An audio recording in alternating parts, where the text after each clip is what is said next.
Great. So when you were a child, David, what did you want to be when you grew up? Oh, goodness. What did I want to be when I grew up? I had lots of them. At one point I wanted to be a doctor. I think actually that might have been fun. Now I look back, I go, that would be kind of good to have those credentials, but not that I particularly miss them. At one point I was thinking of being an architect, and I've always had a strong science streak, so I went off to university taking every science in the book until I realized that science in high school was about things and interesting stuff happening, and science in university was all about mathematics. So that lasted me about 2 weeks, and then I quit. So the other side, of course, of me was that I was an artist, and that was what I was doing when I ran into the Alexander technique. I'm not sure, by the way, whether that typing is going to show up in the sound. Okay. So how did you know you were any good at this Alexander technique stuff? Well, that's a funny question, actually. I think everybody goes through it. For me, it was more that I was interested in. It wasn't about how good I was, it was how good the work was. How much effect it had on me and how much effect it had on people around, and the certain perception you have when you run into something that just seems to have a truth about it, that it seems to go very deep and very profound. And so to me it's always been more about going for that rather than the skill or I suppose we all do our best at whatever it is we're doing, but if it has that depth and profundity, then we're just kind of tapping into that. And as a teacher, I'm not trying to get people to see about the Alexander technique or my skill or those principles, because it's really about them. It's really about our human nature and how we work and how we don't work. The technique is, if you like, perhaps only the medium that one uses to get at that, or rather a particular formulation of what it is that goes on in people, somewhat different than another formulation by somebody else about what goes on in people. And the thing that's always kind of interested me is the difference, I suppose, in not so much between all the different works, but I'd say the difference between those who are kind of going right to the source, whose interest in what happens with people. Why do we have these problems? What is our nature? And, that kind of thing on the one hand, and the people that are interested in the method on the other hand, and don't always see the connection with the actual people. That is, they'll elaborate the method and go into that regardless of whether it matches what happens with people or not. And of course, this isn't just the Alexander technique I'm talking about, but any method where the method starts to become the goal rather than the window through which you're looking at the people. When did you realize that the technique was going to be a lifetime pursuit for you?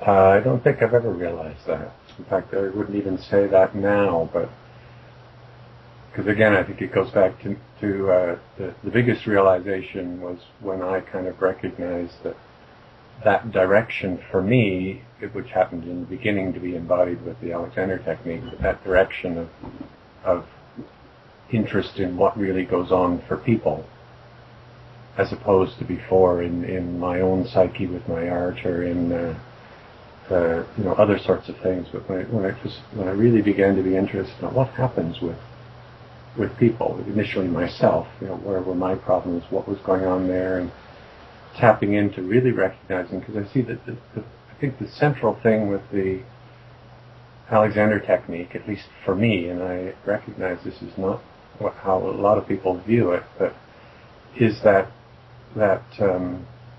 premise, I guess you could call it. I don't think it has an actual name in it so much. Maybe psychophysical unity comes close enough, but that premise that we have an innate wholeness and integration that is part of our basic nature, except to the degree that we've interfered with it. So if that's true, if underlying it, and that was kind of the first big insights that really struck me as with the depth and profoundness was, holy crap, we're not damaged, we're not poorly evolved, we don't have a system that has lots of problems and we need to overlay a new skill or technique or conscious control or modern way of dealing with our ancient, somewhat flawed system. We actually have an amazing system. Most of us don't know it. And we've been abusing it and misusing it and misunderstanding it left, right, and center. But when we manage to find those interferences and take them away, then bingo, out comes these glorious moments of presentness and centeredness and wholeness and calmness and all those characteristics that exist when you have those lovely what would you call them, good use moments, good wholeness moments. And I think it took me a while to kind of really see that as not so much a goal to be after, but as our basic nature.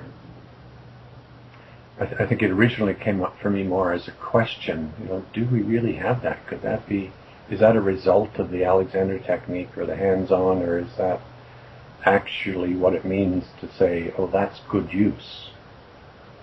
And is that really there in all of us? I mean, short of actual real damage or, some abnormal state, but is that our underlying state, except for the degree to which we, in various ways, physically, spatially, mentally, emotionally, and so on, interfere with it? Because if so, then that's absolutely fantastic. That means we have that, and all we have to do is get rid of the interferences, and then we're back home, as it were. The alternative one is that we don't have that. We are somehow evolved too quickly or poorly, or we have flaws or original sin, or whatever the way you'd frame that, and we're not really that well suited for here, which is why we have all these problems and why we tend to degenerate over time. And what we need is a whole new kind of conscious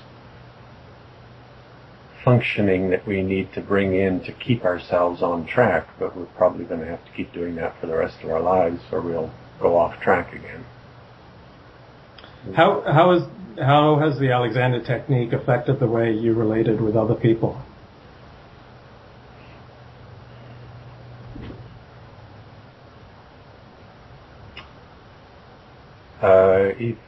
Presumably you're meaning how was the effect of studying the work and the changes that happened in me, how that changed me.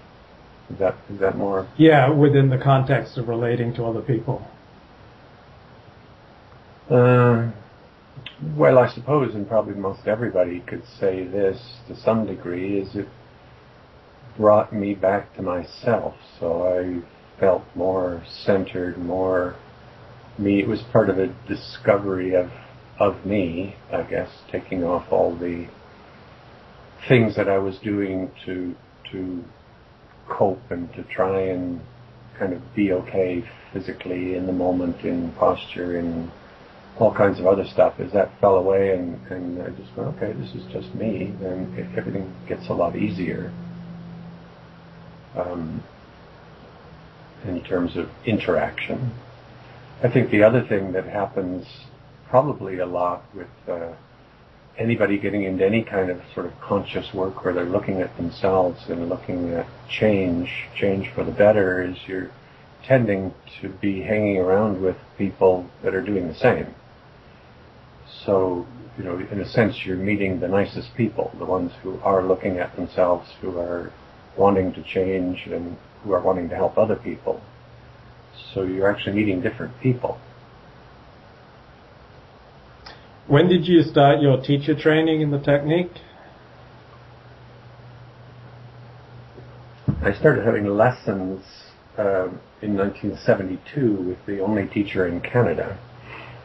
And after a couple of years, and especially when I had a lot of big physical effects on myself and was beginning to realize the depth of it, I decided I'd like to train in it. So I wrote off to the only 3 schools that I knew existed at the time, which were the McDonald, Carrington, and Barlow schools in London. As it turned out, there was one in America, but I didn't know about it at the time. Actually, I think there were 2 or 3 in America at that point. But anyway, they all wrote back and said, no, sorry, we're all full up, we have no space. So I sort of forgot about it for a while, and then about 1.5 years, 2 years later, I got a letter out of the blue from Gillis Carrington saying, well, we have a space for you in 6 months if you want to come. And I wrote back and said, well, no, sorry, I've been getting into my art now, and anyway, no, I don't think so. And then I started to think about it for a bit. A week or 2 went by, and I thought, gee, this is my chance to go to the continent and see all the art galleries. And I had some money because I'd sold some pictures that would last me for a while, and I could always quit if I didn't like it and come home. So I called her up on the very day she got my letter and said, I'm coming. So I went off and trained at Carrington's starting in late 77, actually early 78, January of 78, and finished in 1980. Okay, so let me ask you some questions about that. Did you have any second thoughts during the training about what you were doing? No, I didn't, because I was pretty much, I think, a golden period there at Carrington's with a lot of interesting things happening and a lot of interesting people. It was kind of the end of the period when a lot of the old teachers who trained with Alexander were in there teaching every day. Peggy Williams was a regular teacher, and Sidney Holland, and Cree Ackers, who didn't train with Alexander, but she was there. So there were some fantastic teachers. And the students who were there at that time, many of them went on to start trainings in themselves, of their own. Michael Frederick and I can't remember all the names. John Nichols, Chris Stevens, and there were 2 or 3 others whose names will probably come to me at the moment. But so there was some very interesting stuff happening there. But also within about the first year, because I had a anatomy background. I had studied anatomy for my art. I had done dissection, and Don Burton was teaching. He'd trained at Carrington's. He was teaching the anatomy there, and he and I started to do some workshops together. He was a fantastic anatomy teacher, but an absolutely abysmal drawer.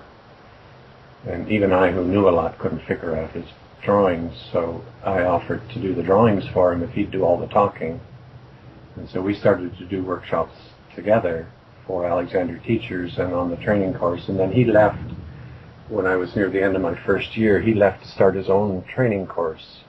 And Walter Carrington asked me if I would carry on doing the anatomy lectures at that school. And I was also teaching with Don at his school 1 day a week. And then when I got together with another person who was already a teacher, Karen Wentworth, we started doing workshops in Europe with Don Burton, and then with in America with the very first of the Claymont workshops with Michael and Lena Frederick and Frank Sheldon, and Karen and I. We started those and started to do those every year. So during the course of my training, I was also doing a lot of teaching, a lot of workshops, a lot of lecturing at various schools. So it wasn't just going to the training course for me, and that was all very exciting on the one hand, and interesting, and huge benefit in developing my pedagogical skills. Because in those days, at least in the European trainings, there was really no practice teaching. You had your fellow students you worked with, but you didn't ever actually work with anybody, a real student, or do any leading any classes. But so by the time I graduated in 1980, I've had a huge amount of practical experience teaching, running groups, working with hundreds of students, from new ones to fairly practiced ones, and had taught in probably half a dozen or more training courses before I even became a teacher. How did you learn about the various schools of the Alexander technique, the various styles, and how were you taught to regard the other styles? Well, again, I probably had a fairly unique experience because of the anatomy stuff I did. I was invited to teach at a lot of schools.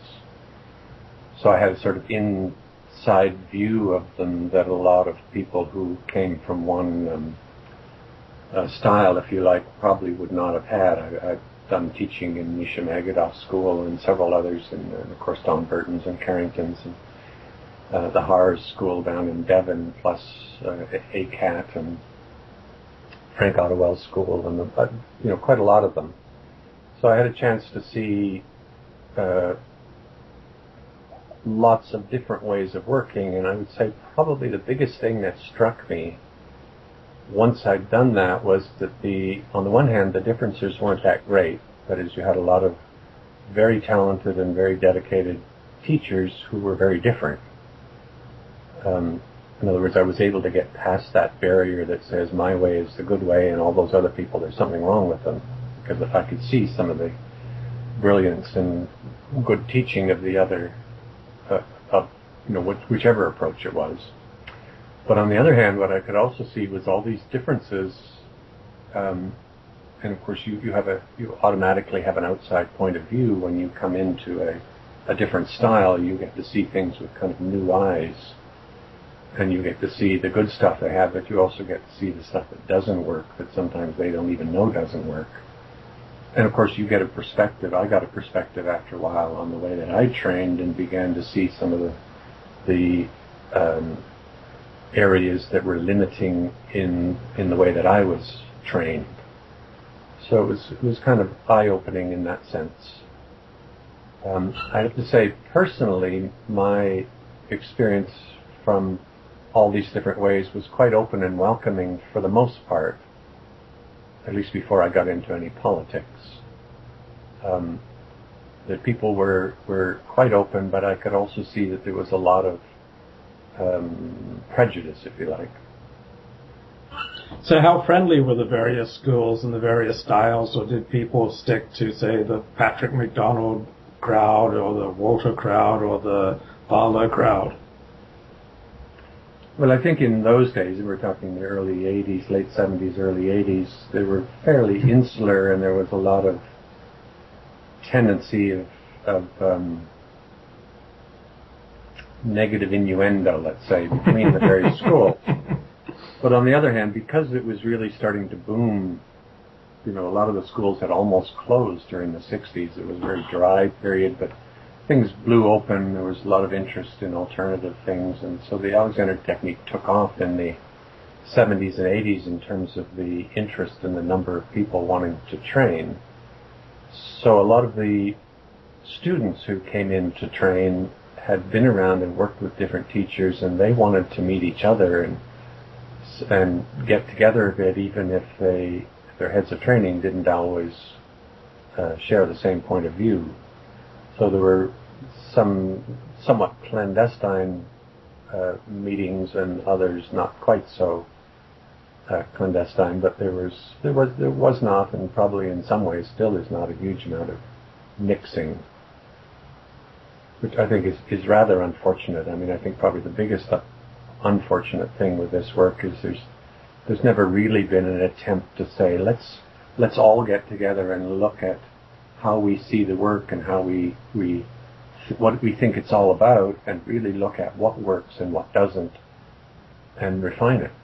Get rid of the stuff that doesn't work, no matter who did it and where it came from, and look at the stuff that really does work. This goes back to the thing I was saying before. I was very, very shocked at one point when I really realized that some people were not really interested in the truth. How does it work? They just wanted to do their style, and said, well, people will like my style or they won't, so what? And there can be other styles, I'll be tolerant. They can do it their way, but we're not really interested in looking at, is this the way people actually function? Is this true or not? Did you ever feel like you joined a cult, a form of mind control?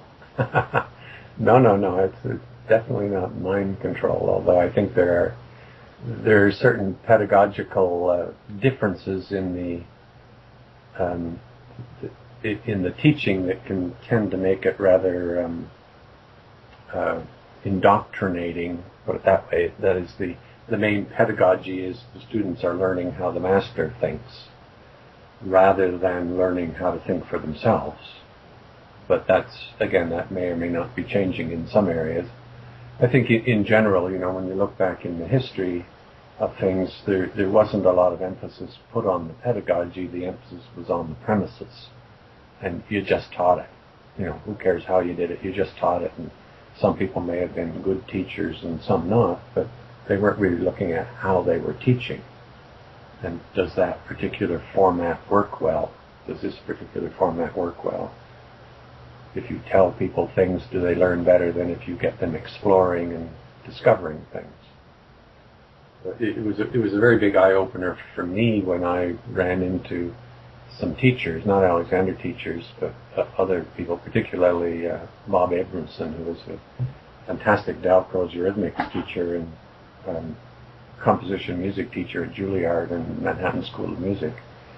And I met him when I lived in New York, and he just changed my whole thinking around teaching and how to teach and what makes sense to do, and that was part of what changed my work, actually, I'd say, to get people exploring more and discovering that if you set them loose to explore, this is a training course I'm talking about now, not necessarily private students, but the same thing applies in a different sort of format. But when you get them exploring, they tend to find all the same stuff that we would be trying to teach them as teachers, but they're discovering it, and therefore they know it better than when they're just trying to imitate us. That they've actually realized, hey, I can look around me, I can find these things, and it's part of my perception of what goes on, rather than I do it this way because my teachers did it this way, because that's the way you do it and that's right, and I daren't do anything else because that might be wrong, but I don't even know on its own merits whether something's right or wrong. It's just orthodox or it isn't. Do you have any thoughts on how the personal foibles of F.M. Alexander have affected the Alexander world?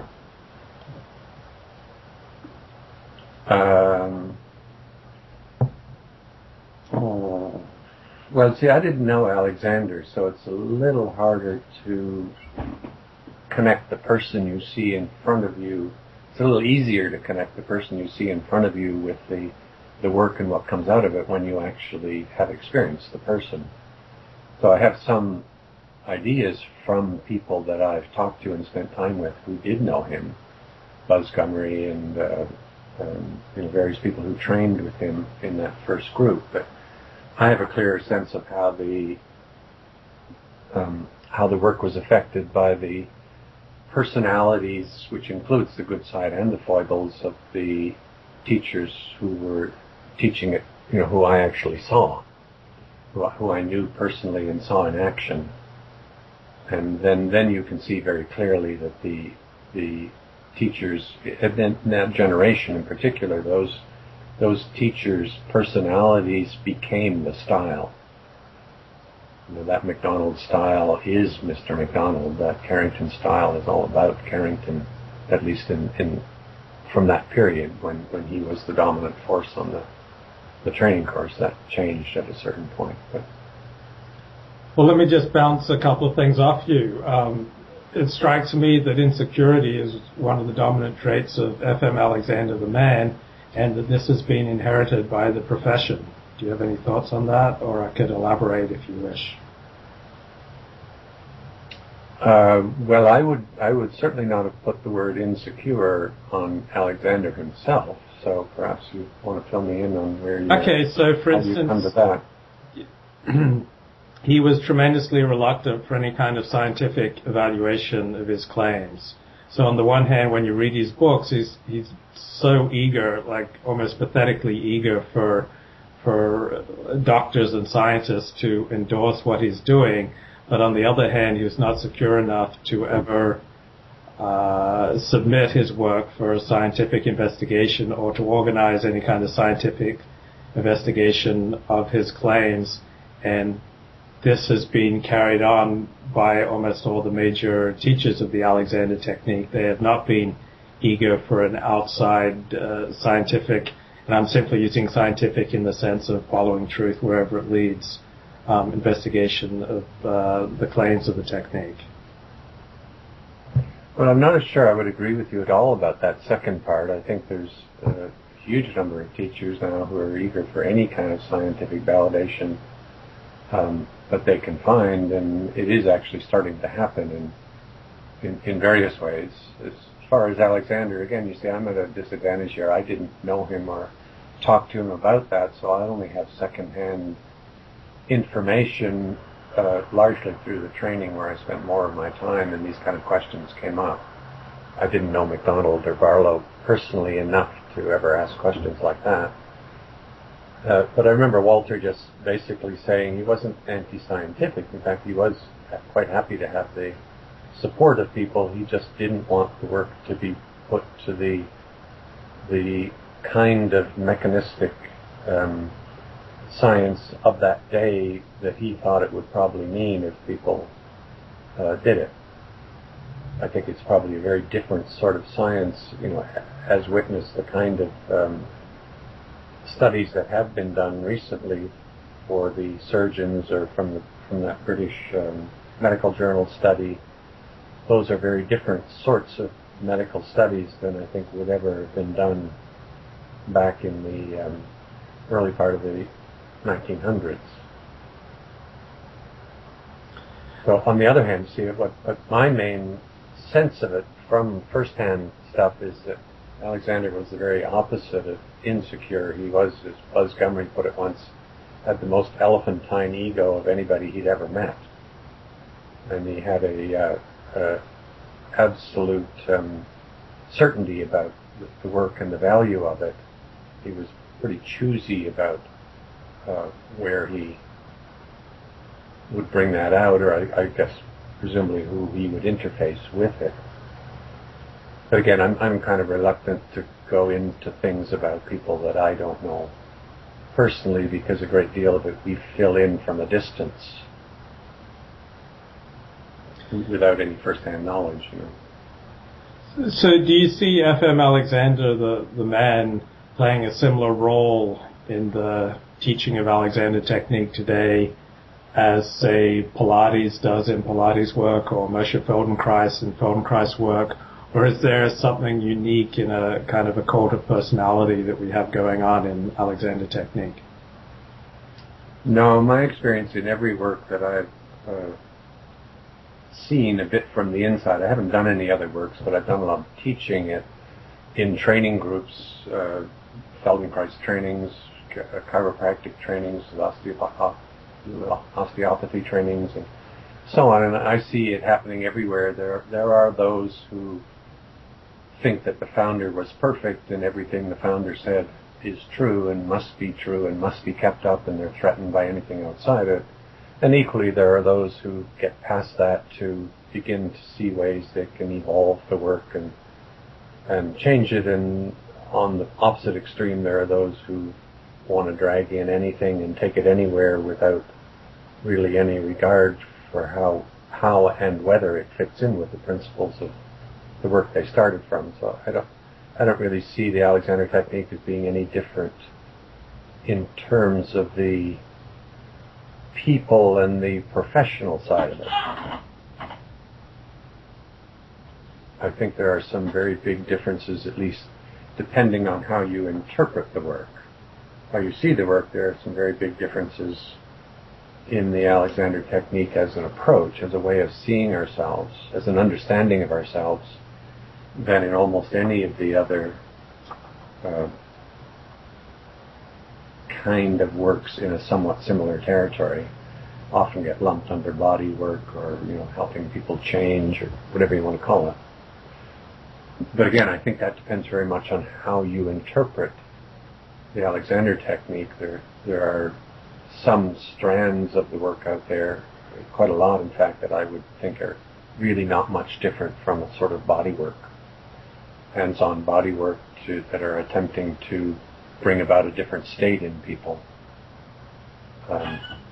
compared to the other approach, which is the one I'm more squarely in, is a recognition that we really have this innate, wonderful coordinating system, and we need to find out how we can get out of the way and allow it to work for us.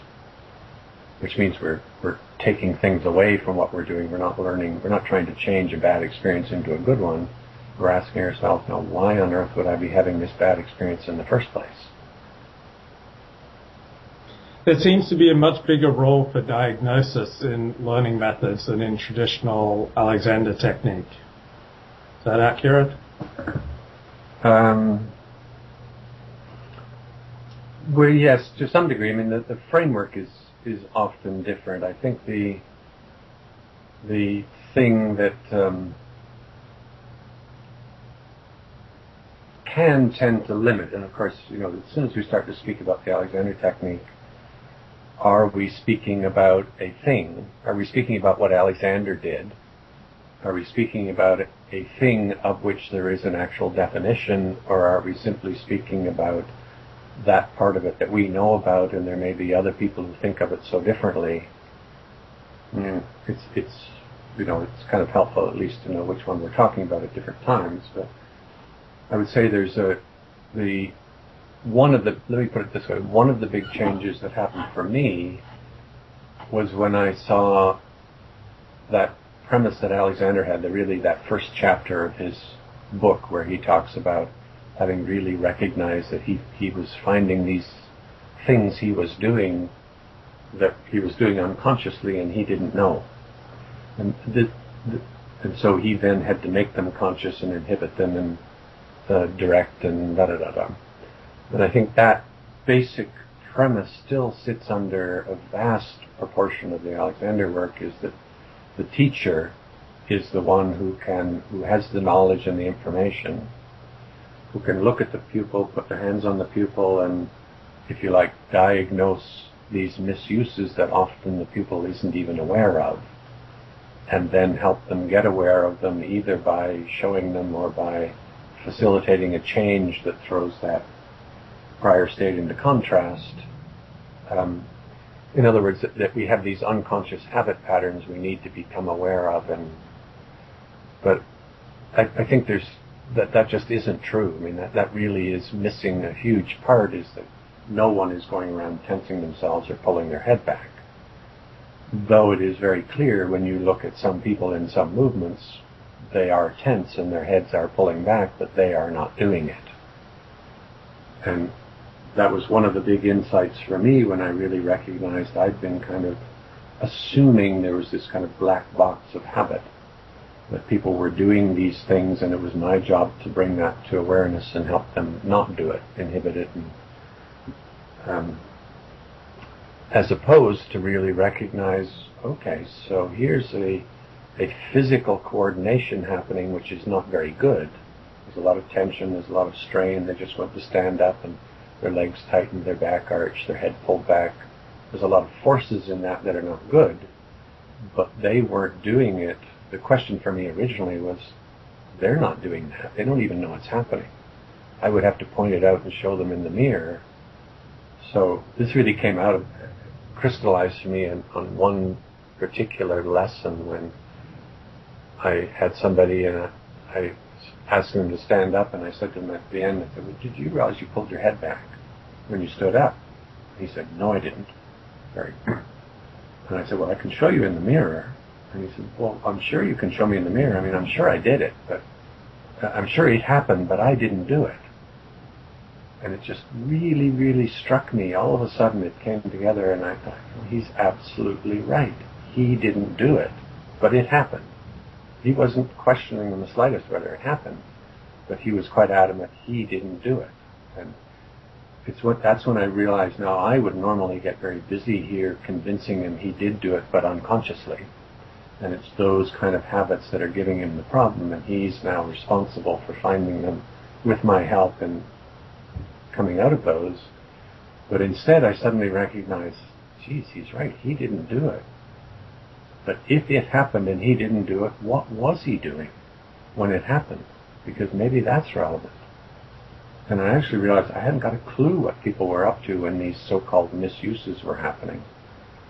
But I determined to find out. I said to myself, I'm going to find that out. I'm going to stop people in the middle of working every time I see one of those misuses, and rather than point it out to them or show them or try to facilitate a difference, I'm going to find out, where are you and what are you up to right now? What are you thinking? Where's your attention? What are you... And it was rather confusing for a lot of people, and stopping somebody in the middle of movement. But eventually I saw it quite clearly, is that in the simple act of standing, for instance, what it was most people were just way out ahead of themselves. They weren't pulling their head back. They were nowhere near their body. They were already way out, halfway up to standing, even before they left the chair. That's what they were doing. They were end gaming for standing. Or when they're sitting from standing, they weren't pulling their head back sitting down. Their attention was way out behind their bum at the chair already. So they narrowed and pulled out ahead of themselves, and the whole physical system had simply kind of followed in this reaching out kind of mode. And the more I looked at that, the more it made sense that in effect, what I was seeing there were balance reactions. Somebody was trying to get off the chair before they were over their feet. Or someone was sitting down by going off support before they touched the chair, and their arms reached out and their head pulled back as they, in effect, reached for balance. And once I saw that and saw, in effect, what the person was doing and why they got organized that way, and was able to get people to not try to stop pulling their head back when they weren't doing it, but instead just see that they could stay in support on the chair as they came forward until they were over their feet, and they would come up to standing and there was no head pulling back and no tightening, and they didn't have to inhibit a single thing other than not go out ahead of themselves. In other words, when they saw what they were really doing, they could change that and just in a sense stay present with where they were at each moment. And then the coordination came out wonderfully. And they weren't at all getting directly involved in the coordination. Now, this one really woke me up, because I suddenly had a whole new interpretation of the use of the self. But prior to that, I'd been thinking, okay, when you stand up and you pull your head back, that's a misuse. Oh, look at that person, look at the misuse on them.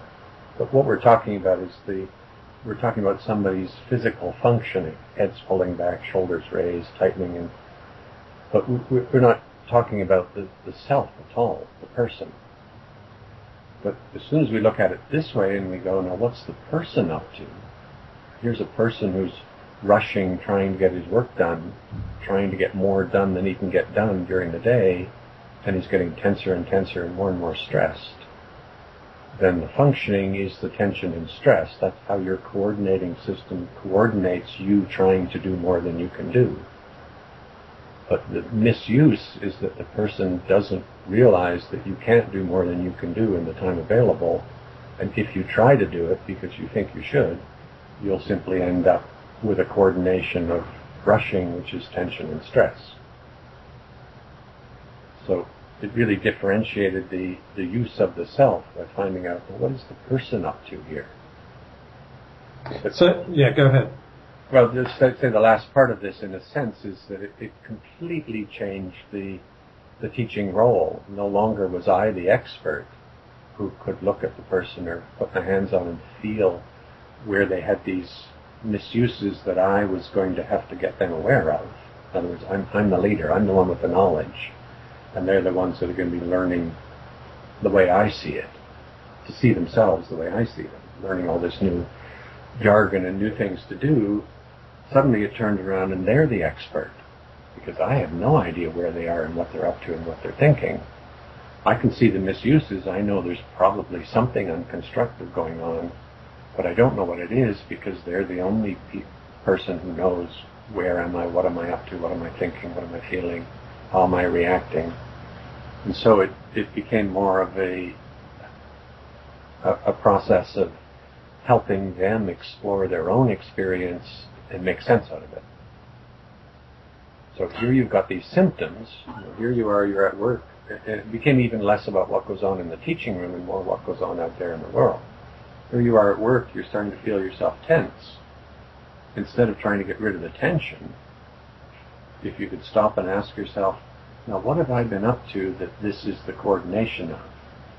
Oh yeah, okay, if I look and I can see I've just been rushing here, typing away, trying to get all this stuff done. And if I correlate that and then see, oh, perhaps that's this whole, what I feel right now is the wake-up call to alert me to what I've been doing.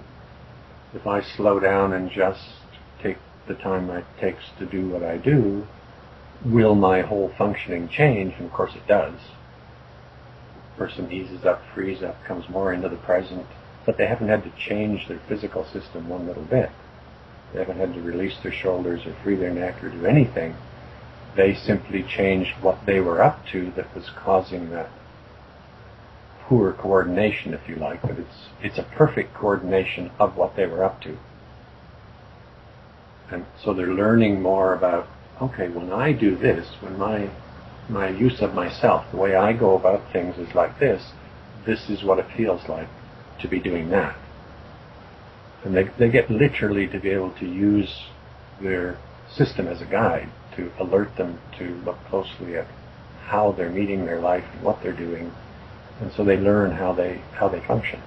And I don't mean physically function, I mean how they go about and meet the moments of their life and are able to register the value of that by the state that they're in. So you found some thought constructs that really interfere with a person's optimal functioning. You found the thought construct you were just talking about of rushing around. You know, I've got to rush, and this produced impaired functioning. And then with performers, you notice that the thought construct of I've got to play well or I've got to perform well, that significantly impaired their functioning. Are there other major thought constructs that you've deduced that interfere with optimal functioning? Yes. Well, I'd say there's probably maybe three big areas. One is often more outside the normal reason people might come to the Alexander technique, except for the functioning results they get. I tend to call those the reactive habits. You know, I'm impatient, I'm trying to do too much, I don't think I'm good enough, I'm trying to be perfect, and all the ways we kind of meet our life in a more emotional, psychological way of not just being present as who we are and going ahead, we're after something, we're into the present, we're reacting to the past, we're judging, we're, you know, all those kind of things that have a strong, obviously, physical component, generally very negative. The other major territory is the one that's perhaps more normally dealt with in the Alexander work, is that a lot of people just have very, very misconceived sense of what it means to function in space and support. So here they are in support on the planet, but they're not in support. They're consistently way off to the front of their feet or the back, or they're consistently distorting their structure in one way or another, you know, hauling this up, holding this, trying to be like this. And every movement they make, they move, you know, somebody's standing there to pick something up, they reach out of support and force lots of holdings and tightenings and balance reactions. And they simply don't realize what they're doing. They've never learned how to operate freely in space. So there's that territory. There's the reactive territory, and then there's the third one, which often comes out of the other two, which is people that have started to directly try to run their system. They're not just reacting to what goes on in their life, they're not just using themselves poorly in space because they never learned how it works. They've got various problems from those first two, one or other of them or both of them, and they're now in there actually trying to release this and fix this up and direct this and you know, do these various methods. So they're directly in there interfering by trying to take over and with all the best intentions. And that just makes things more and more complicated. Now, you've taught Alexander around the world. Do you have any thoughts on the different roles that Alexander technique plays in different countries? For instance, it seems much more known in Britain, for instance, than in the United States. So could you talk about what you've learned? I think that's just historical in that Alexander came there and trained people there, and they tend to stay there and develop the work. You know, it always starts from where it starts. I mean, for instance, give you a little example. There was a training course down in Devon in a small town called Totnes for quite a number of years. Very small town, like 3,000 people. And they must have turned out, it was a relatively big training course. They had at least 10, 15, people or more. And a lot of people that came down there, of course, didn't come from that town. They came from somewhere else. But they stayed there for 3 years. They liked it there. They got relationships. And so they probably had more Alexander teachers per capita than anywhere else in the world, simply because there was a training course there, not because there was even a lot of work for them. But I think that's the major thing, is it develops out of centers wherever it starts, and eventually somebody goes off and starts to teach in another city, and they're the only person there. They spread, they get people interested, maybe somebody trains somewhere else and comes back there, and then maybe they eventually start a training, and it gradually grows. But I don't think it has anything to do with the country or the culture. It's just one of those organic things. It's the same token that says why largely, let's say in America, the early trainings out of ACAT in particular, which was the first training, homegrown training there, had a lot of performers and a lot of dance people, simply because the people that started it were dancers, and they attracted other dancers. So much of the performer base in England tended to be more musicians, simply because some musicians are getting into it, they tell other musicians, and those musicians come there. Basically the same reason why there were so many Israelis at McDonald's, simply because a few of them came and they told others, and they went there rather than go somewhere else.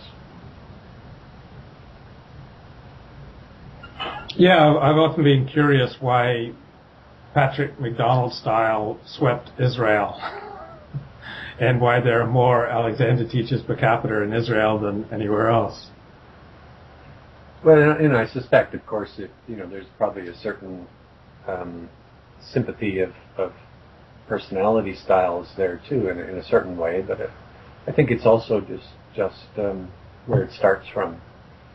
I mean, I saw this when I started my training in London, running my own training, and I had a couple of people come to that training who had been working as musicians with my main assistant. That's why they came to my school. They were from Scandinavia, and then I just got more and more Scandinavians until more than half the school was Scandinavians, just because they all knew each other. So I think when you were training with Walter, and in the first year or two after graduation, there was this huge internecine conflict in STAT over teaching Alexander via group classes. Do you remember that warfare? Well, I don't remember it so much in the years after, but I tell you, when I first got there, let's see, this was probably in my second year. 1980.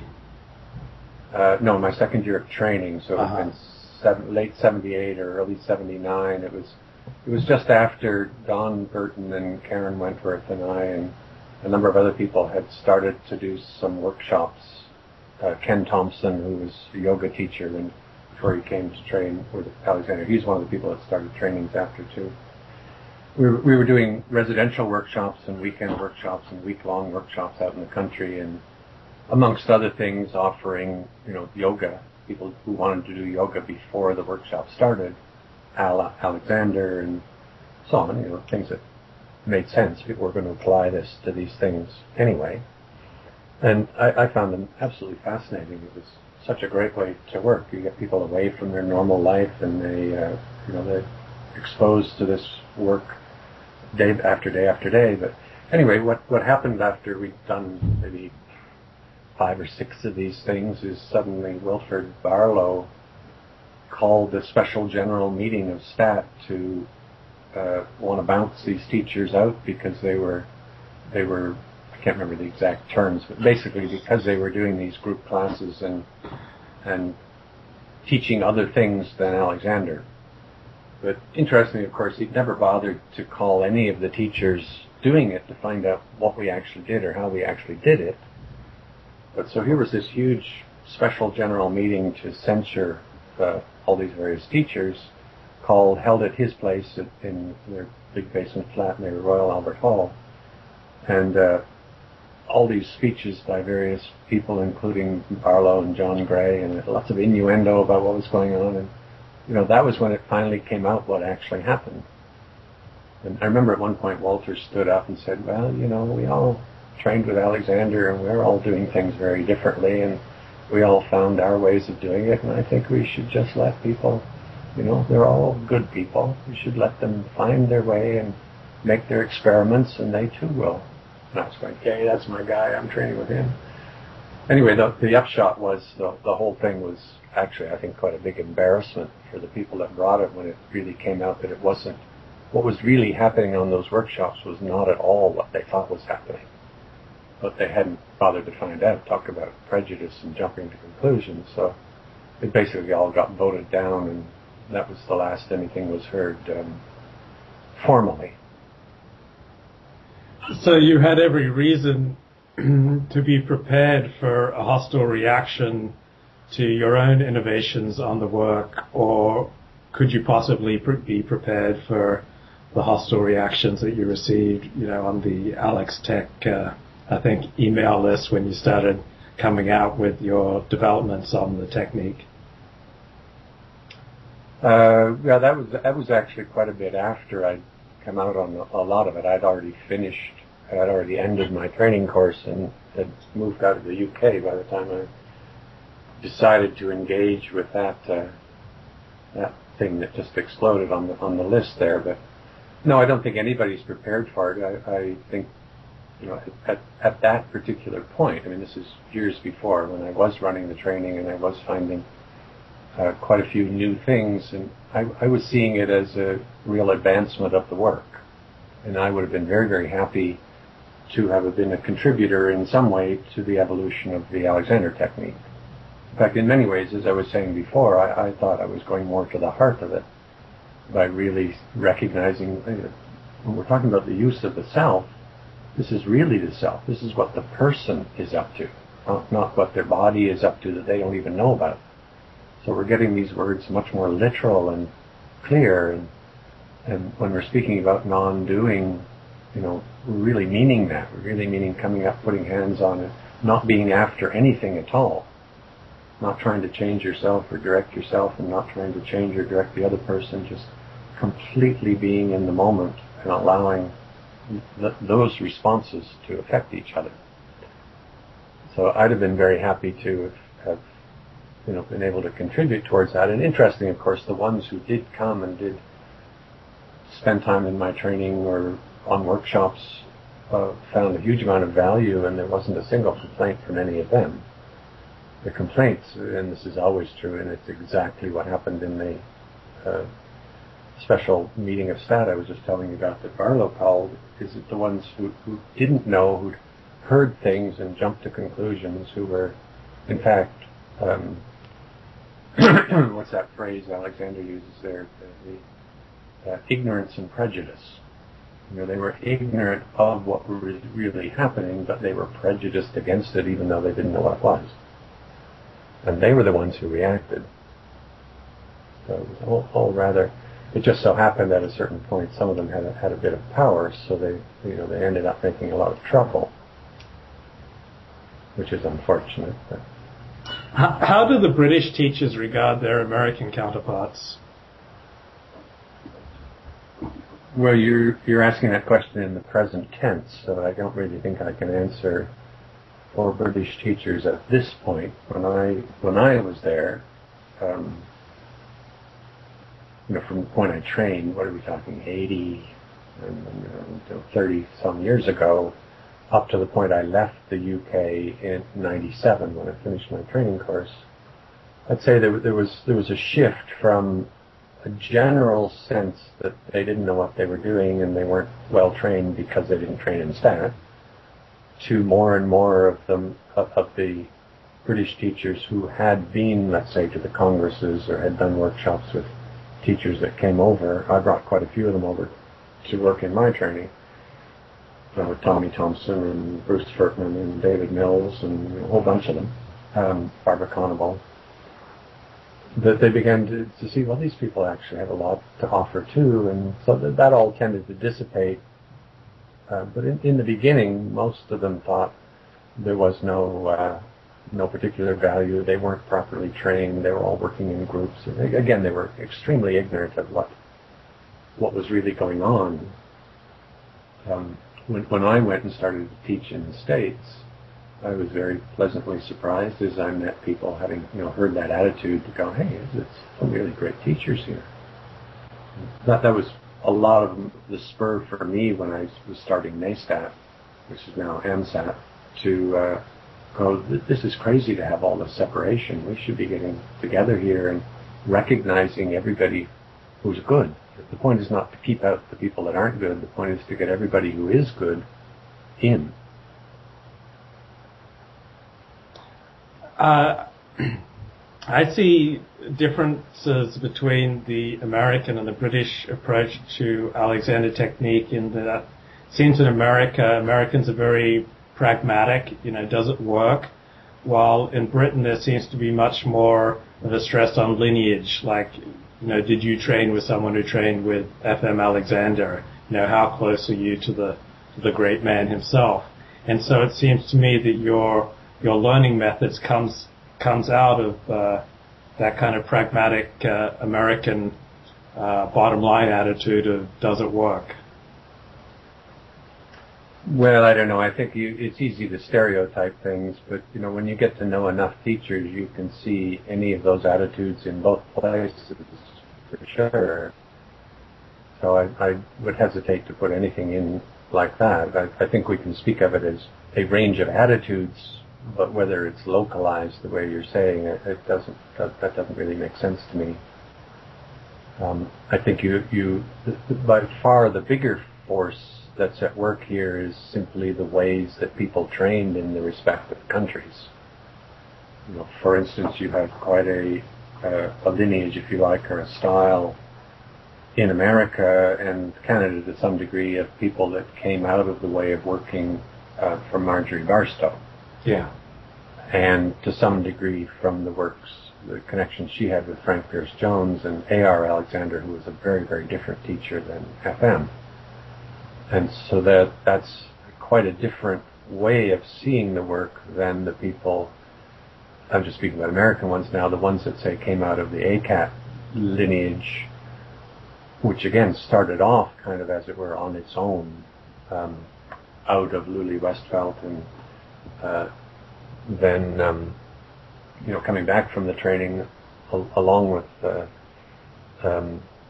Judy Leibowitz and again, names are sort of missing me, and then ultimately branched out, Frank Ottewell and so on. But then you also have the people who trained in the UK who came back, who are probably in many ways no different in their approach from the way that they trained, whether they would have stayed in the UK or gone to America, like Alex Murray and a bunch of them.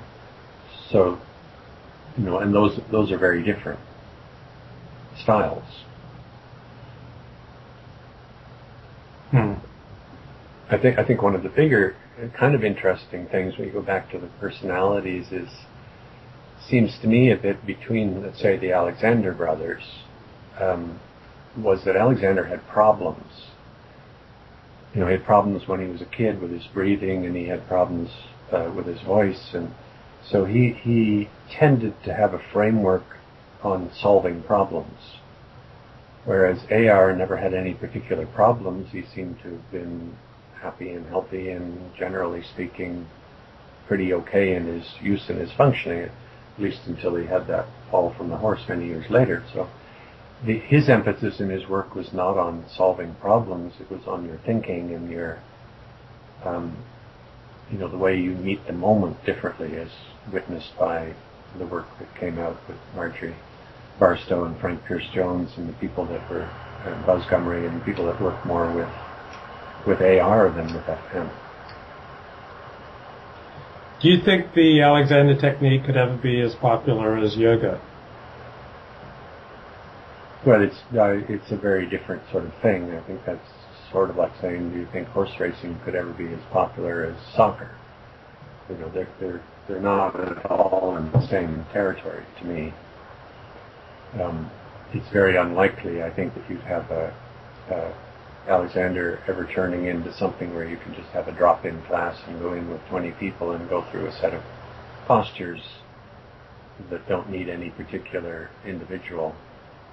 No, yoga well done. I work with a lot of yoga people, and in fact, I'm working with a brilliant yoga person in Finland every year, and we're thinking of writing a book together, and how you can really get at what happens in yoga and why people injure themselves, and how they can go for the changes that they're really after there if they understand their systems better. But I think you're after very different sort of works there. And at this point, I don't think it really matters. Put it the other way around. I think if Alexander became as popular as yoga, what on earth would we do? We don't even have the teachers for it. And I don't think we even have the pedagogy very clear for it. So in a sense, I would hope not. At least until we kind of get our stuff together a little more in terms of how to make sense out of the work and teach it. But I don't actually hold out any, I'm not holding my breath that there's going to be a, kind of getting together of people to sort out how the work, what is this work and how does it work and what are we actually like. And I think like any work, it will tend to diverge. Even now, I think it's very interesting if you look at these scientific studies that are coming out. They're all speaking of how many lessons you have in the Alexander technique. And they're going as if there's a thing called the Alexander technique, but they're not actually looking at, okay, they had 6 lessons or 24 lessons with these particular Alexander teachers teaching the work in this particular way, which had these measurable benefits. That doesn't say anything about if you had 6 or 24 lessons with this other group of Alexander teachers who teach it in a very, very different way, what would have come out of that?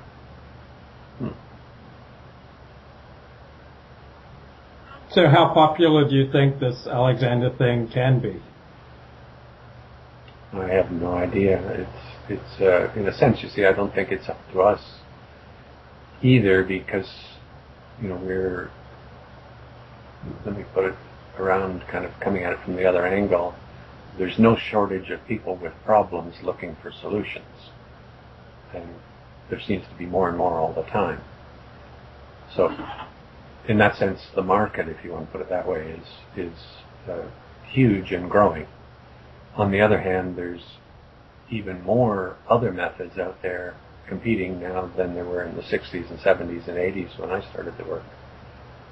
And so it doesn't depend just on us, it depends on what else comes up that might in fact actually get more to the heart of what goes on for people in helping them. Ideally, in my opinion, we would get more back to honing down what really is going on with people.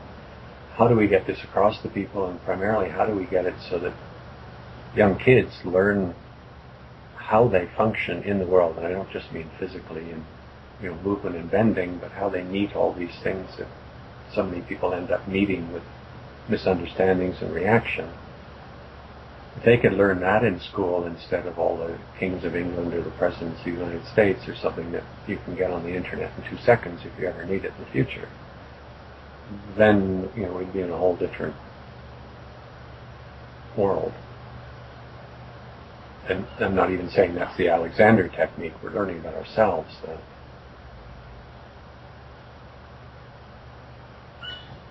I notice with teachers and trainees that there are often these wistful discussions about essentially could Alexander technique ever become popular. And it's always struck me that the technique is an elite technique. It's only going to appeal to a tiny percentage of the population because it requires so much from the student.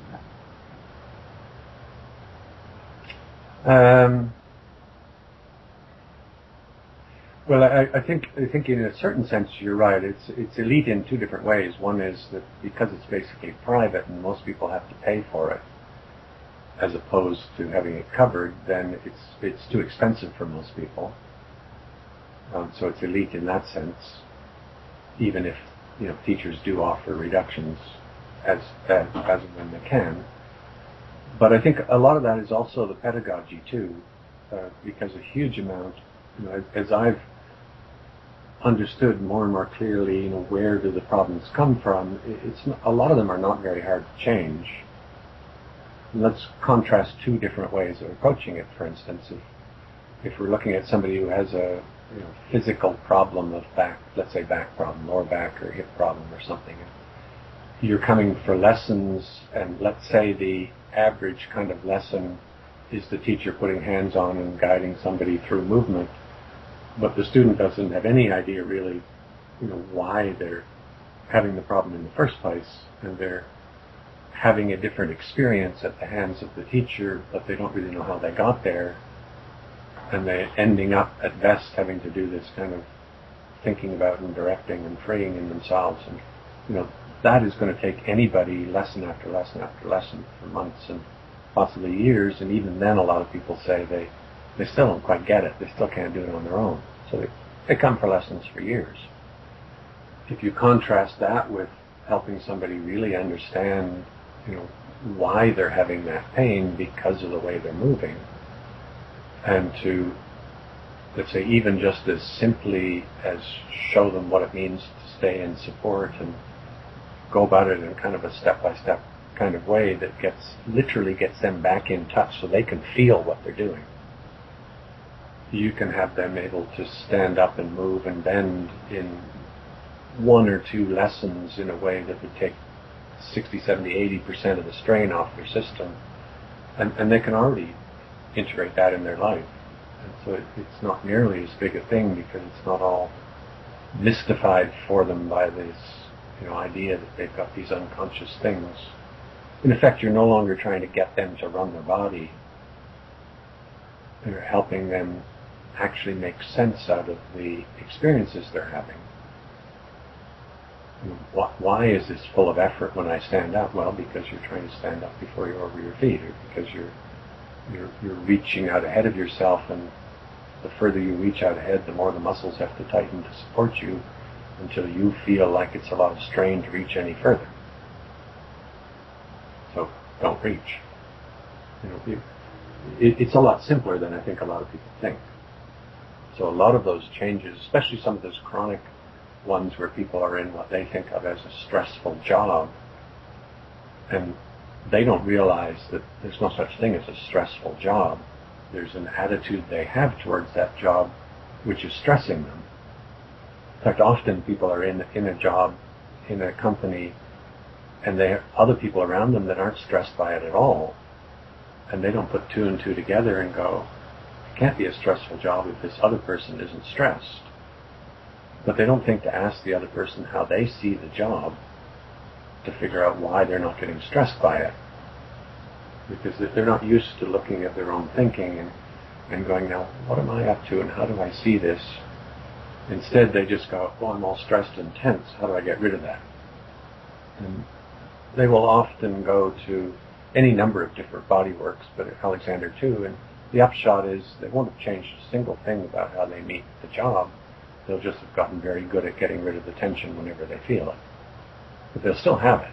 They'll still have to work over and over again all day long to get rid of it, because it will still keep coming back. because they're still viewing the job in the same way, or the relationship, or the performance, or the... So they haven't really changed, they've just got a coping mechanism. How do you present this work to doctors, and how do they react? I haven't done a lot with doctors. I just found myself over the course of the years generally having the work come to me, so I've never really had to go out and get it. And I recognize that's not always typical, and so partly because of the people I attracted or the circles I first started to travel in, I ended up working much more with performers than with medical conditions or even athletes or something. That's just my particular history. So that's where but when I have run into doctors, again, for the most part, it's not doctor as a function, therefore I'm having to persuade the doctor something about their students. It's a doctor who has a problem, who's come to me to work out what's going on in their own life. So by the time they've gone through that and had the changes and understood that, then they're already sold because they've experienced it. Where do you see the Alexander work fitting in with the health profession, and do you have any thoughts on how Alexander technique teachers should be presenting themselves to health professionals such as doctors?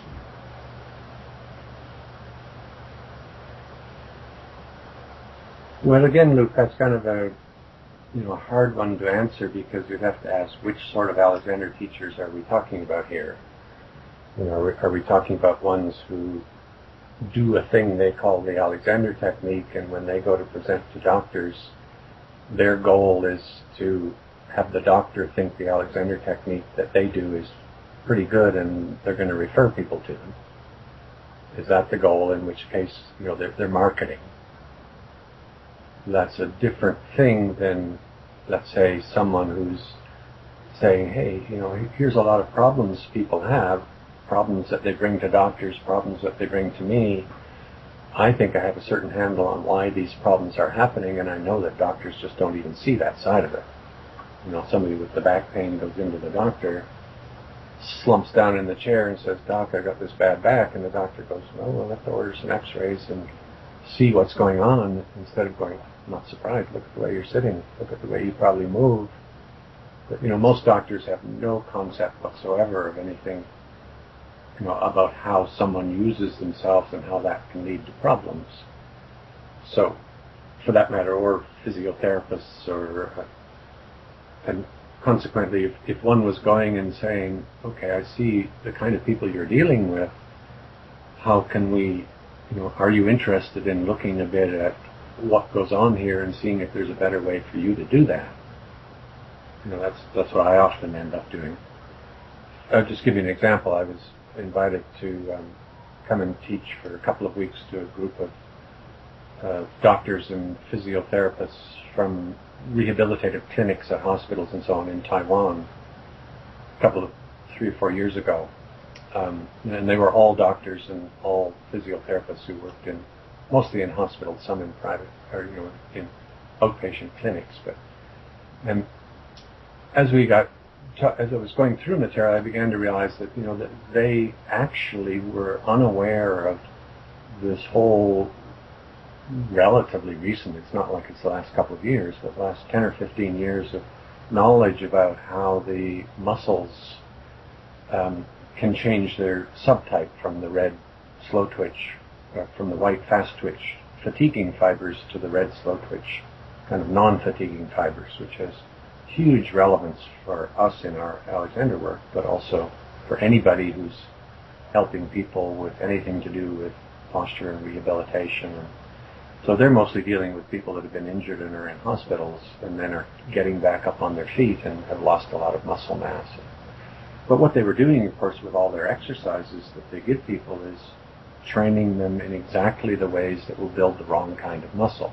They'll get stronger, they'll get bigger muscles, but they'll get more of the white fast twitch muscles, which can stand you up and hold you up, but fatigue very quickly, and all you want to do is slump or collapse or the basic place that most people find themselves in. And because they didn't even really know much about the two different kinds of muscle and the conditions that cause the change between one and the other, then I had a chance to not only help them understand how it works, but how they could change their remedial activities to take advantage of it. Basically, I don't know if you want to get into the details here. I can make it very brief, but the red slow twitch fibers are primarily developed. The white fast twitch fibers are the default fibers. It's how your system will be unless you use yourself to meet several conditions, and only as long as you meet those conditions, then the muscles will tend to become more predominantly the red slow twitch non-fatiguing fibers. And the two conditions, interestingly, are that the muscles need to be active while they're under stretch. So if you think of, say, what we go through when we train as Alexander teachers, and we spend that time, beginning to bend in monkey and leave ourselves nicely open and expanded and free, so we're not going into a bend and then tightening up. We're not holding a posture with a lot of tightening, which most people do. So when they do that, they have the muscles working, but the muscles aren't operating under stretch, they're operating in contraction. But when you release and open up, and you're then in that more free, expanded, Alexander jargon, going up kind of state, your muscles are active for sure, but they're active in the sense that they're under stretch and responding to that stretch by toning up to match it. Now, this may or may not make sense, this part of it, but it's a very different functioning, as I'm sure anybody that's had that experience knows how different it feels. And those are precisely the conditions that change the musculature, so that when you go to training, for instance, and you find no matter how good a monkey bend you get into, it may feel free for a moment, but your knees are still going to smoke after a couple minutes because you still have the old white fast twitch fibers that will fatigue very easily there, no matter how good your use is. But I don't know if you had this experience. Yes. After about 6 months of training, or some period of training where you do this a lot, one day you just kind of realize, hey, I've been bending over this table working on somebody for 20 minutes now, and I don't feel anything. And it's not because you got your use better, although I'm sure that happened too. It's because the muscles had time to become different muscles that can now operate without fatigue. And I met up last year in London with Jeffrey Goldspink, who was the person who discovered all of this, working at University College Hospital in London, and because I wanted to check out my theories on all this before I published it, and I went through that with him, and he basically agreed that's really what's happening. Is we're basically what we're talking about is the evolutionary shift from creatures coming out of the water where they didn't need to have any support. So that's why the white fast twitch fibers are the default fibers, because in the water you don't need support, you just need fast, powerful movement, but generally only for a short period.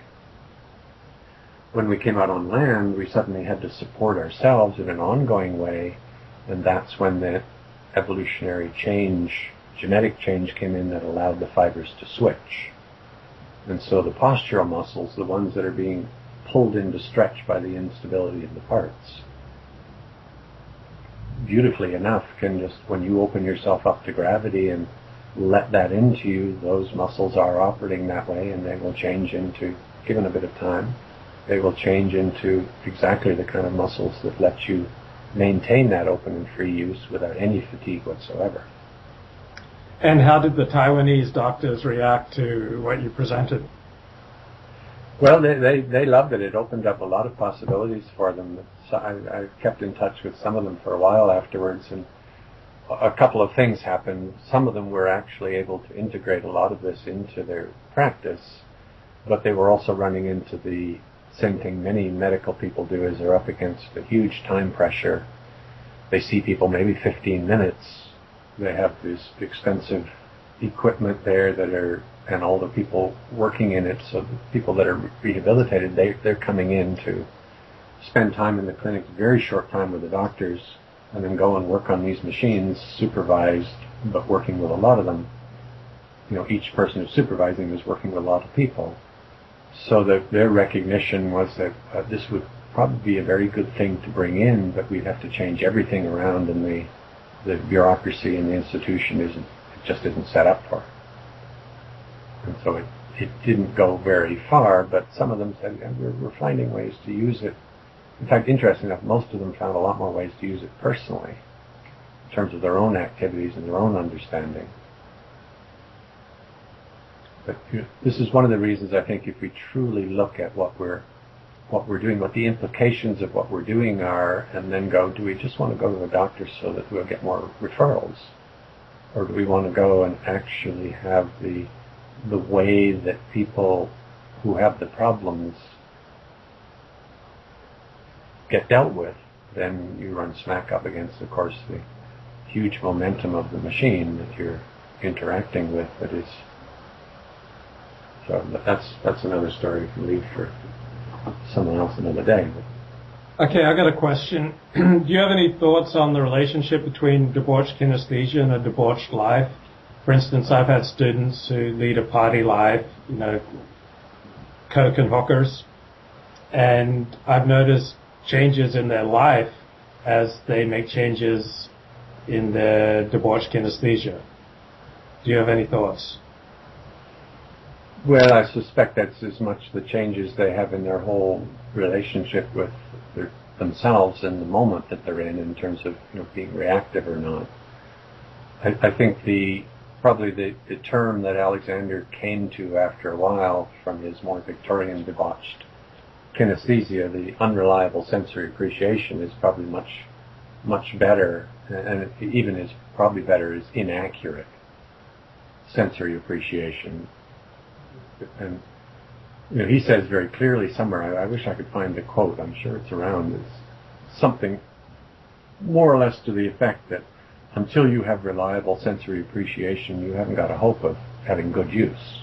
He didn't say it in those words, but and I think it's actually very, very true that the fact that so many people are simply misinterpreting their experiences. And by the time they can have those same experiences but interpret them accurately, then they can use them for a guide. But the goal, of course, is not, like so many Alexander people understand, is there's nothing unreliable about the senses at all. Senses are telling you all kinds of stuff. You're misinterpreting it. And what it's telling you is incredibly important, so the last thing on earth you want to do is ignore it. What you want to do is to be able to interpret it accurately so that you can actually use it. Well, it's hard for me to believe that someone who is, into illegal drugs and other, excesses, is happy, is fundamentally moving in a smooth and coordinated way.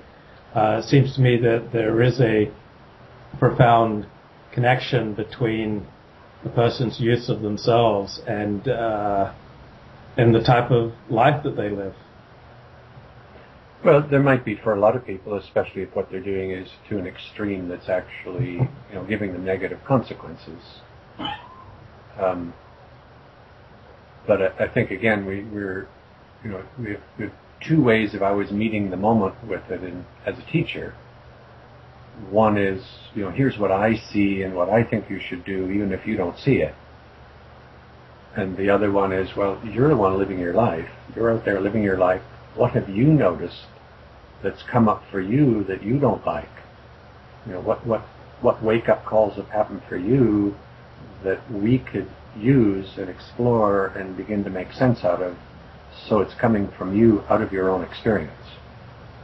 Because then whatever we get to is always embedded in the person's own experience. It's come up out of their own experience. It's what their system delivered to them to wake up. They may not have known what to do with it in the beginning, but it's come to them. And the whole process is one of them getting more in touch and more able to make appropriate decisions and choices The other one is a tendency where it's our judgment that tends to hold the sway, even if they don't see it that way. We're taking them out of their own experience and saying, ignore that, don't pay attention to that, here, do this, and now here's a new experience. What are you going to do with that? And the person, of course, wants to jump on it and get it and do it. But they've in the process, they've been taken out of their own experience, and inevitably, and to the extent, I think, that the experiences we can give them, the way the ones we can facilitate, are so nice that people get very seduced by them. They want more of that. It's like a high. But they don't know where it came from, and until they think that's a goal to get to.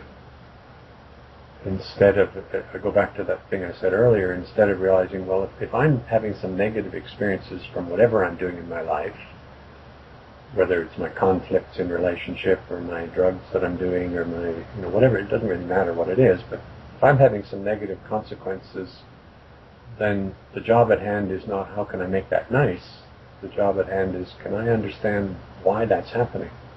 What is it that I'm up to? How am I seeing things or going about things that's giving me this crap, so that I could change that? How effectively are you able to transmit what you do to raise up other teachers in the same style? Well, I think it's been pretty effective so far. I haven't trained all that many. I've got about 10 teachers out there now. I'm working with another 5 at this moment. But by nature with this, I suppose this should be true of every work, but it isn't always, because sometimes people are learning a sort of a skill to do rather than applying it to themselves. But certainly by nature with the learning methods stuff is you have to learn to use it on your own issues in order to even understand how it works, let alone to help anybody else. So by the time people have brought up, let's say, and worked through the major issues in their life, whether they're physical ones or emotional ones, or whatever it is that's coming up as negative, ongoing issues for them, they will A, have seen that the work really works, and B, have a pretty good sense of the process being used. The remaining part is, of course, to help them see what it really means to help somebody else do that. The teaching part of it. So what are you working on these days? Well, aside from the that kind of training stuff, I've a couple of the books that I already have out are due for new editions, so I'm just putting together that small paperback, Looking at Ourselves, with a couple of new articles in it. That'll go out soon. I'm working on another book that I think I might actually have time to finish now after decades, on our kind of human structure and function from the point of view of the whole living person, what goes on in our system when everything's working well and we have wholeness and presentness and supportiveness and integration, and what I'm calling these days the anatomy of wholeness. And I have a couple of other things that I'll probably publish as books, but I may put out that I've been doing in workshops long enough to have really kind of honed them. One is the whole territory of performance anxiety and judgment and self-doubt. As I've worked with a lot of people, I've seen very clearly the whole interlocking set of misconceptions that drives that one, and actually how easy it is to change and get out of once you see through it. The other kind of big territory I'm working with a lot of people, including a number of Alexander teachers now in one of my online groups, is this sort of graduated demonstration series about balance and support, that by the time they take somebody through actually being able to sense what's happening, and that their use just changes hugely, simply because they've finally understood, and I don't mean intellectual, I mean in an embodied, actual feeling way, what it means to operate in support and freedom in standing, walking, bending, sitting. So that I've been doing that in workshops. I have a couple of videos and audios, but I think I'll probably either write that up as a book or do a more of a purpose-made video production. I think for that might be the best way.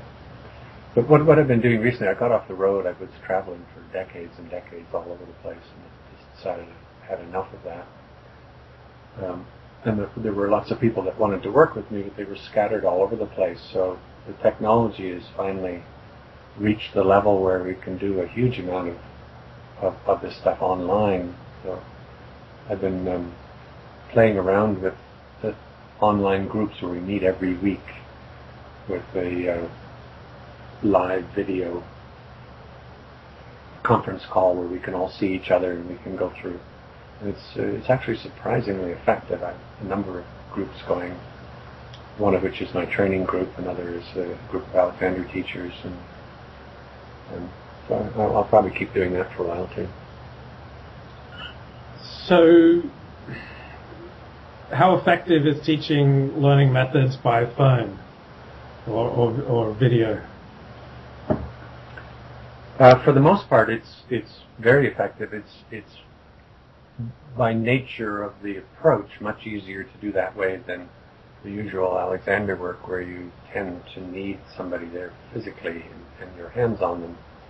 Because basically what we're doing in learning methods is I'm helping somebody explore their own experience, use their own intelligence and apply it to their own experiences and make sense out of them.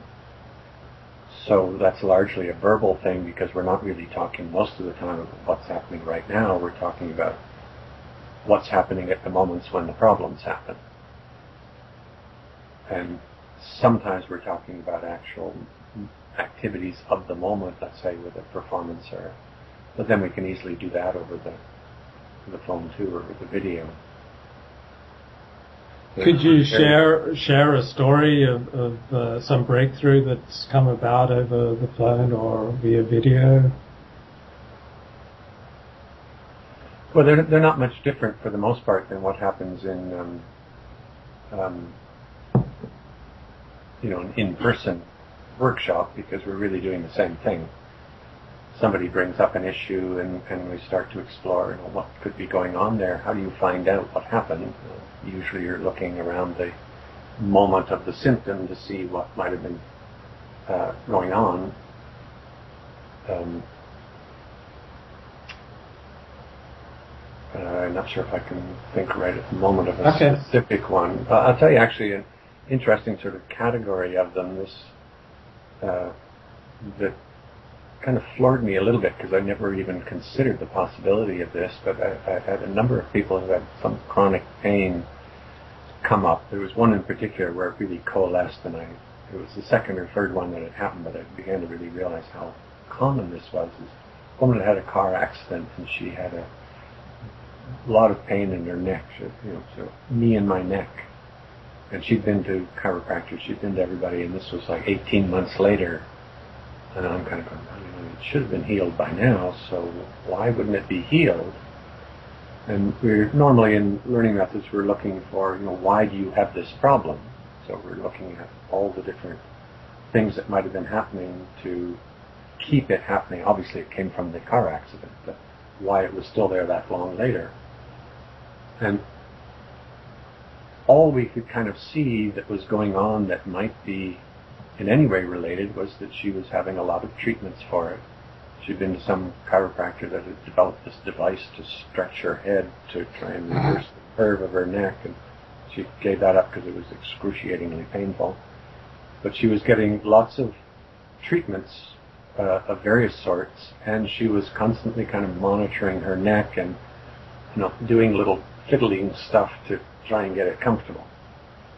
And we just went, all we could do out of the end of it was kind of go, well, I don't know, but do you think it's maybe possible that it's still a problem because you have gotten into a place of knee in my neck, and you're constantly narrowing to your neck and fiddling with your neck, and your neck is irritated, and here you are moving it all around. all with the best of intentions, of course, but nonetheless, could it be possible that all this attention, you've separated yourself, and then you're fiddling with a part that's already irritated, could that be keeping it happening? Well, who knows, but there's one way to find out. If you make an experiment over the next week or two, and as much as you can choose not to go in and feel your neck. If you notice your neck hurting, just note that it's hurting, but don't go in, don't do anything to fix it up, don't fiddle with it, don't go and have any treatments, just allow yourself. It's really based on this question, which would you rather have as an outcome here? You've got a bad neck, would you like to have a good neck? Or would you like to get to a place where you don't even have a separate thing called a neck anymore? And of course you say, well, I'd rather get back to just being me and not even have a neck. And so, well, notice what you're doing, though, is you're going about the process of trying to fix your neck and get a good neck. After you get a good neck, then you'll just be you. But notice in the meantime, what you're doing is the sort of thing that nobody that had no neck problem would be doing.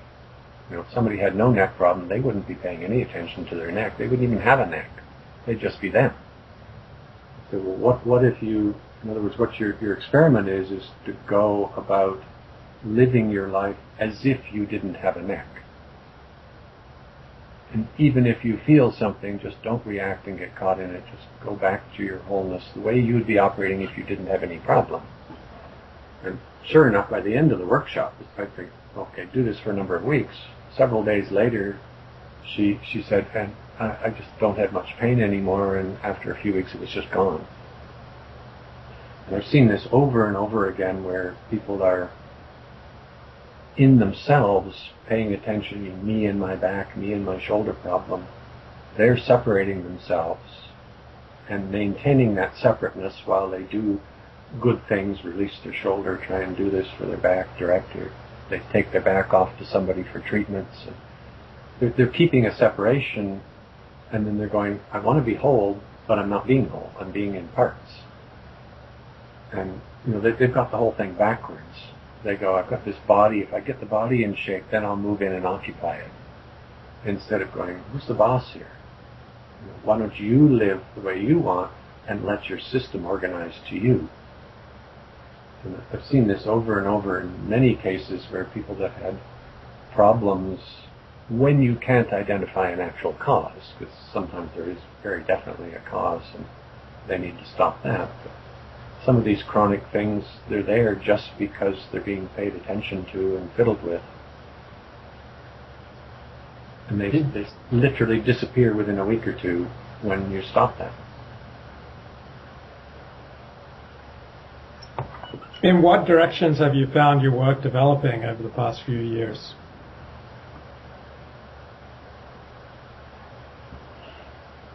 I'm not sure there's any wholly new directions. I keep on, trying to keep up with the latest new knowledge that comes out anatomically and neuroscience and everything, and find it quite fascinating. Most of the time that doesn't change my work anymore, but it validates what they're discovering, validates things that I found empirically about the way that we function, and that's kind of nice. It always helps to quote something like that for people to feel a little more confident about going into something before they've had the results of it later on. There's not very many new issues. When I work with people, I've been doing this for so long now, working this way, that it's very rare that I get a new, somebody brings up something I haven't already worked with a number of times and haven't kind of got a pretty good sense of what's behind it. Though I suppose, if anything, as the time goes on, I'm getting clearer and clearer and better and better at working at what amount to much bigger issues for people. Depression and abuse and certain things like that are really quite heavily loaded, and helping people deal with some of those. But of course all the other issues keep coming up over and over too, the chronic ones. People have injury and tension and pain on the one hand, the strain and fear and anxiety and rushing and stress. Stress is a big one. How do you help people with depression? You see, it's really like anything else. It's they think of it as a thing. I'm depressed. In fact, most people tend to think of it, their symptom as the thing. I'm nervous. How do I get rid of the nervousness? But they don't actually ask themselves, well, nervous about what? They try and get rid of the symptom instead of seeing what it's a symptom of. And it's the same thing with depression. We just take that approach and go, okay, you're feeling whatever you're feeling, that you would put the label depression on. What's actually happening for you? Out there in your daily life, how are you thinking? How are you feeling? What is the whole point of view when you can, my job is to get around and be beside somebody, as it were, and look out through their eyes and go, so you're seeing the world that way. And this is what it feels like. Depression or tension or stress or fear. Could it be that these are connected together? Of course, most of the time they are. When you see the way that people that have depression see the world, I don't know if you read a couple of articles on my website there, but one of the people who ended up training with me, that he came with an issue of depression that was basically solved in one session, when we just went through how he was seeing things, and he just began to see how he was feeling very depressed about things because of how he was comparing things in his life. This world wasn't the way it should be. Here's this ideal of what it should be, and here's the way it is. And of course, the way it is seems pretty lousy when you're comparing it to the way that it isn't. And the feeling of that is for him, but it's not the same for everybody. Of course, there's many different ways of perceiving and then believing and getting caught in that could have, that somebody could put the label depression or worthlessness or whatever other shades of it that can come out. But the process is really the same. You're wanting to find out how is this person framing their life and meeting the world and seeing it. And is there this is really an open-ended question. I'm not going into the premise that there is, but the question is there a connection? If I see things this way, or I react this way, or this is how I interpret what you just said to me, does it make sense that I would have this reaction or this set of symptoms? And am I misunderstanding something? Right down to the kind of exploring the physical things. If I reach out of my support to pick something up, stick my arm and my torso out, and is it any surprise my legs would tighten up, and I would feel by the time I got down to the ground I'm straining hugely. The problem, of course, is that most people misinterpret that. They think it's hard to bend. They think they aren't flexible. They think they're heavy. They think it's gravity. They have an unreliable sensory appreciation. They have an unreliable interpretation of that experience. Once I can help them, parse it or deconstruct it enough that they can actually see what it is they're experiencing, then of course it makes perfect sense. But the biggest thing is that they've moved from, my body's wrong, I need to teach my body better, for them to see your body was working perfectly. That's what happens when you reach out of your support, and it's a damn good thing it did happen, because if it hadn't happened, you'd have crashed into the ground and broke your wrist. So your physical coordinating system is working perfectly. The problem is in the fact that you're asking it to do something that it can't do with freedom, and then you're feeling the not freedom, but you don't understand why you're feeling it, and so you don't know how to change it. Most Alexander teachers do not have as many clients as they would wish. Do you have any thoughts on this? Well, I think there's many different reasons for that. Sometimes it's as simple a one as they're relatively new and they haven't been out there long enough, but they will soon enough. But I'd say that the two biggest reasons I've run into over the years is that I think they just don't understand what they're doing enough. I've seen this over and over when I worked in trainings and done workshops, even with teachers, that somehow they got through their training without really understanding the work. They have questions. I've had heads of training even say, I never quite understood that thing about direction. You're a head of training. How can you teach people if you don't understand it? And I'm not even saying you have an accurate understanding or a really good one that would stand up to scrutiny, but the fact that you don't even have one, and you don't have one. So, sometimes it's that people are not very clear about the work. They're full of doubts about it, and they have not had an opportunity to work those through before they become teachers.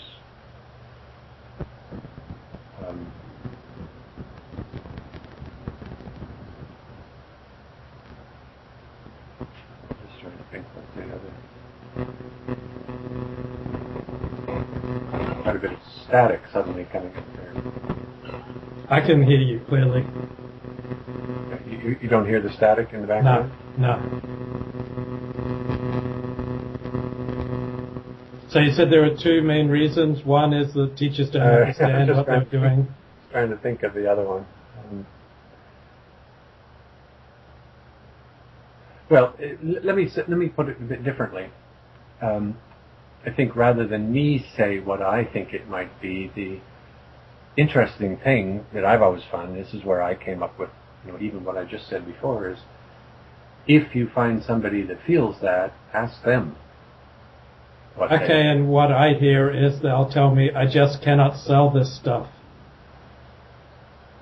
Okay, and then I would say somebody would need to look at, well, what do they mean by sell it? Are they going out and trying to, convince people, here's this great thing called the technique, and by the way, here's a printout of this British Medical Journal study, and you should go and do it. Yeah. Finding out, well, why do people do it or not do it? Because of those reasons. As opposed to if they're talking with somebody, first establishing, does that person even have an issue that they want to solve?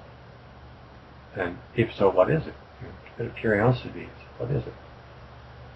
And then maybe helping somebody see it. This is always what I've just done.